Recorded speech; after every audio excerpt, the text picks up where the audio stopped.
Hey there, my name is Jeff, your friendly service advisor at Volkswagen Waterloo.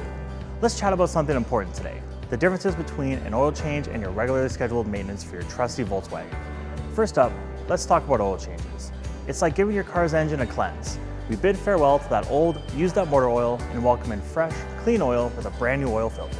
This ensures your engine stays happy, cool, and silky smooth, all while sweeping away any dirt or debris that might have made itself at home in your engine. For your Volkswagen, it's recommended to treat it to an oil change every 12 months or after 15,000 kilometers, whichever comes first.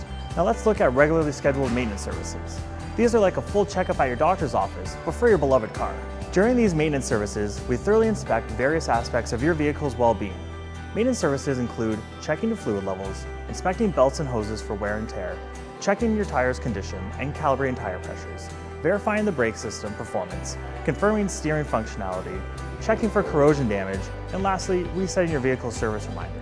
In a nutshell, oil changes are like a spa treatment for your engine, keeping it running smoothly, while regular maintenance services are your car's well-being check, catching issues before they become major headaches. Thanks for tuning in, and remember, if you have any questions or want to schedule your next maintenance appointment, don't hesitate to reach out through our website, vwwaterloo.com. We're always here to provide you with the best care for your Volkswagen. Your car deserves it. Volkswagen.